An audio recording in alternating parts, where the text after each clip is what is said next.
The governor of the state of Florida got involved, the president of the United States got involved, and people across the country felt very passionately about this issue. That at what point do we uphold the sanctity of life, and at what point do we defer to the sanctity, in this case, of a husband as the surrogate for his dead wife whose body was still alive. Now, we all, depending on your point of view, you might have had very passionate feelings about it, but as an average citizen, that's not likely to happen to you. Those sorts of things simply don't happen on a day-to-day basis.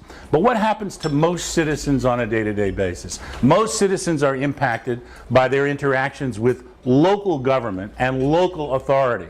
And in a mobile society where you live in a suburban county like Westchester, for most of us that means interaction with motor vehicle enforcement. Now that's pretty petty. You know, we read on the front pages about the Middle East conflict and the Gaza flotilla, about the new law of the Obama administration to rein in Wall Street, and of course the hemorrhaging oil well in the Gulf of Mexico. These are the things that not only dominate the headlines, but might dominate our passions on a day-to-day basis. But what impacts on the average citizen often are much pettier, but in some ways pettier things, but things which have a real impact on the quality of life.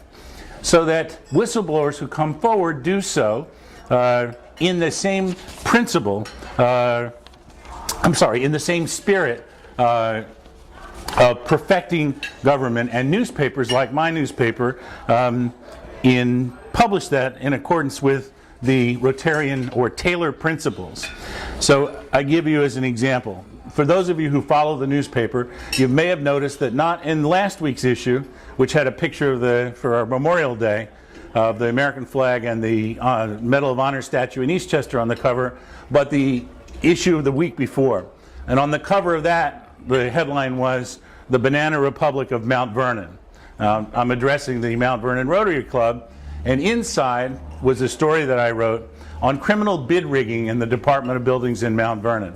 Now, unlike some of my predecessors' stories that often were based on rumor and scandal, this was a story that was based on documents.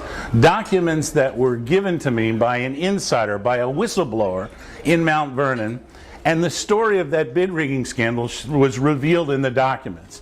And what it showed was that the former head of the department, Mr. Tedesco, was engaged in bid rigging, which is a crime, with a company called Rosignolo Construction, by having phony bids come in from non-existent companies, by backdating the receipt of bids, by requiring the city to expend taxpayer money in the hundreds of thousands of dollars to demolish dilapidated properties where the property owners had insurance, and offered through their insurance carriers to demolish those same properties. And what it really showed was a culture of corruption that's larger than just the individuals involved, but a culture of corruption in Mount Vernon where the local officials see government coffers as a kind of personal piggy bank. Now, I have no idea of among all of you whom I've just met, if you are partisans for the mayor, if you're against the mayor, if you're for the buildings commissioner, against the buildings commissioner, but for the purposes of my talk, it doesn't really matter. The fact, I have no personal opinion whatsoever about others in the administration or whether they're doing a good job or a bad job. The issue here really just is the quality of government, and our role as a paper in bringing those issues forward. And you'll be seeing in the coming days more information, because what happens about Mount Vernon, because what happens is once the one person blows the whistle, others tend to come forward. So I have stories developing now where I'm seeking verification of proof of extortion and bribery and certain other contracts, kickbacks. One community activist in Mount Vernon submitted Freedom of Information requests to get the very same documents that a whistleblower gave me, and was denied those documents by the former city council president of Mount Vernon, who's now the corporation counsel, a lawyer, the lawyer for the city. And the justification for denying the disclosure of those documents was entirely bogus, legally bogus. Something that I know from my expertise that the average newspaper reporter wouldn't know. And as the Court of Appeals, our High Court in Albany, has said, the business of government is the people's business, and we have the most aggressive freedom of information law regime of any jurisdiction in the country. There's almost no circumstance in which a citizen requests a public document that a political official is entitled to withhold that document. This community activist sought these same documents, emails I got, copies of bidding contracts, bidding letters and so forth, and was denied all of this information illegally. And under our freedom of information laws, there's supposed to be an internal appeals process administratively. So if you seek from the police department a document, or you seek from the, from the Department of Finance a document, and you're denied, you're able to take it to a higher authority. Well, who was the higher authority that ruled on this activist appeal? The same person who originally denied release of the document. So you're going to be reading about these sorts of things in Mount Vernon in the coming days. And I will conclude. I don't know if I've used my whole 20 minutes, but if not, I'm sure we can, certainly we can, I hope to provoke some discussion. I'm sure there'll be a question. Here. But what lies at the bottom of this really is service to the community. And as a newspaper, what I hope to do with The Guardian in a responsible way is to fulfill those Rotary principles, so that when we publish investigative news stories about problems in government, and it doesn't have to necessarily be government, it can be private business too.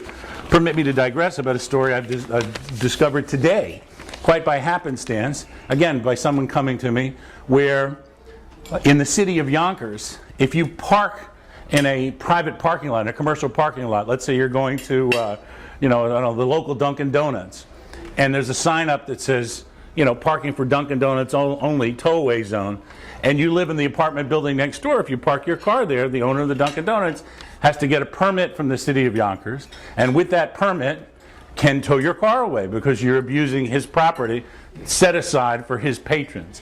Well, what's going on in Yonkers, but in order to have the authority to tow away your car, the property owner has to have a sign posted with specific information on it, and is only allowed to do what's allowed by the ordinance. Well, there's a scandal going on in Yonkers, which I discovered today, that tow truck operators are coming in and booting cars. The ordinance does not permit this, and coming up to you and saying, well, you didn't shop here. You say, well, yes, I did.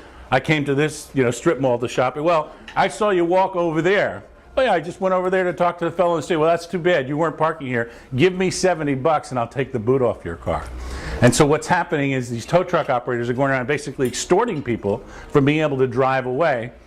There's no hearing. You have no opportunity to dispute this. You're at the mercy of these men. So it's not just government that abuses the power on a local scale. Here we have a private business doing so, but under the alleged aegis of a towing ordinance that belongs not to the tow truck operator, but to the property owner.